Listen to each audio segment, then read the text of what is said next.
राज्यसभा में विपक्ष ने कृषि क्षेत्र से जुड़े 2 विधेयकों पर हंगामा जरूर किया, लेकिन फिर भी केंद्र सरकार राज्यसभा में उन दोनों विधेयकों को पास कराने में सफल हो गई। इस पर विपक्ष ने तो अपनी मर्यादाओं को लांघा ही, उपसभापति का अपमान करने से भी पीछे नहीं रहा। साथ ही एनडीए का सहयोगी दल अकाली दल भी केंद्र सरकार के इन कृषि विधेयकों से खुश नहीं दिखाई दिया।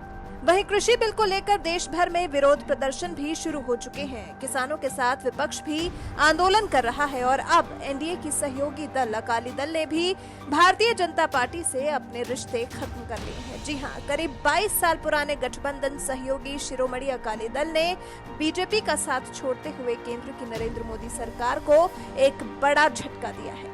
काफी वक्त पहले से ही अकाली दल किसानों के मुद्दे पर लाए जा रहे विधेयकों पर अपना विरोध दर्ज करा रहा था। विरोध के चलते ही अकाली दल के नेता हरसिमरत कौर बादल ने पहले ही केंद्रीय मंत्री पद से इस्तीफा दे दिया था। हालांकि तब तो एनडीए और अकाली दल का साथ सुरक्षित था, लेकिन अब अकाली दल ने कृषि बिल के विरोध में एनडीए से अलग होने का फैसला ले लिया है। अकाली दल के मुताबिक एमएसपी पर किसानों के उत्पाद की मार्केटिंग सुनिश्चित करने के अधिकार की रक्षा के लिए वैधानिक विधायी गारंटी देने से केंद्र सरकार ने मना कर दिया है। इसके कारण बीजेपी के नेतृत्व वाले एनडीए गठबंधन से अलग होने का फैसला करना पड़ा। पंजाबी और सिख समुदाय से जुड़े मुद्दों को लेकर केंद्र सरकार की असंवेदनशीलता को देखते हुए ये फैसला लिया गया है। अकाली दल अध्यक्ष सुखबीर सिंह बादल ने पार्टी की कोर कमेटी में शामिल वरिष्ठ नेताओं के साथ बैठक की। इस बैठक में एनडीए से अलग होने का फैसला लिया गया। इससे पहले सुखबीर सिंह बादल का कहना था कि अकाली दल के एक बम ने मोदी सरकार को हिला दिया है। पिछले 2 महीनों से किसानों पर कोई शब्द नहीं था, लेकिन अब 5 मंत्री इस पर बोल रहे हैं। गठबंधन छोड़ने के बाद बीजेपी के नेतृत्व वाले एनडीए पर हमला बोलते हुए हरसिमरत कौर ने ट्वीट किया। लिखा, पूर्व प्रधानमंत्री अटल बिहारी वाजपेयी द्वारा जिस एनडीए गठबंधन की परिकल्पना की गई थी वो अब नहीं रहा।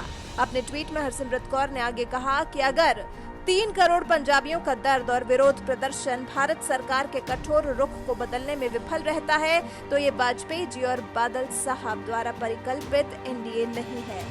एक गठबंधन अपने पुराने सहयोगी के लिए कान बहरे कर देता है और पूरे देश को खिलाने वालों की अपील पर आंखें मूंद लेना कहीं से भी पंजाब के हित में नहीं है।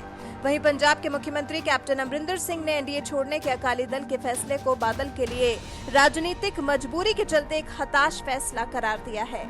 सीएम अमरिंदर सिंह का कहना है कि किसान बिल पर बीजेपी की सार्वजनिक आलोचना के बाद इनके पास कोई अन्य विकल्प नहीं बचा था। इससे पहले केंद्र में खाद्य एवं प्रसंस्करण उद्योग मंत्री हरसिमरत कौर ने इस्तीफा दिया था। हरसिमरत कौर ने कहा था कि किसान विरोधी अध्यादेशों और कानून के विरोध में केंद्रीय मंत्रिमंडल से इस्तीफा दे दिया है। किसानों के साथ उनकी बेटी और बहन के रूप में खड़े होने का गर्व है। जिस दिन राज्यसभा से इन विधेयकों को पास कराने की कार्यवाही जारी थी, उसी दिन विधेयकों को लेकर 4 घंटे तक चली चर्चा के दौरान शिरोमणि अकाली दल के नेता नरेश गुजराल ने दोनों विधेयकों को पंजाब के किसानों के खिलाफ बताते हुए उन्हें प्रवर समिति में भेजने की मांग की थी। नरेश गुजराल ने कहा था कि सरकार को पंजाब के किसानों को कमजोर नहीं समझना चाहिए। वहीं राज्यसभा से दोनों विधेयक पास होने के बाद पीएम मोदी ने इसे ऐतिहासिक दिन करार दिया था। कहा था, भारत के कृषि इतिहास में आज एक बड़ा दिन है। संसद में अहम विधेयकों के पारित होने पर मैं अपने परिश्रमी अन्नदाताओं को बधाई देता हूं। ये न केवल कृषि क्षेत्र में आमूलचूल परिवर्तन लाएगा, बल्कि इससे करोड़ों किसान सशक्त होंगे। पीएम मोदी ने आगे कहा कि दशकों तक हमारे किसान भाई बहन कई प्रकार के बंधनों में जकड़े हुए थे और उन्हें बिचौलियों का सामना करना पड़ता था। संसद में पारित विधेयकों से अन्नदाताओं को इन सबसे आजादी मिली है। इससे किसानों की आय दोगुनी करने के प्रयासों को बल मिलेगा और उनकी समृद्धि सुनिश्चित होगी। आपको बता दें, शिवसेना के बाद अकाली दल दूसरा दल है जिसका एनडीए से साथ तो बहुत पुराना था, लेकिन फिर भी एनडीए का साथ छोड़ने पर इसे मजबूर होना पड़ा। इससे पहले शिवसेना ने विधानसभा चुनाव के दौरान एनडीए से किनारा कर लिया था। इससे पहले जेडीयू अभी भले ही एनडीए के साथ है, लेकिन एक बार रिश्ता टूटकर फिर जुड़ा है, मतलब गांठ तो है ही। पिछले दिनों लोजपा के भी एनडीए से अलग होने की खबरें आई थी। ऐसे साथी दलों का साथ छोड़ना भले बीजेपी को महत्वपूर्ण नहीं लग रहा हो, लेकिन आने वाला समय एनडीए के लिए चुनौतीपूर्ण हो सकता है।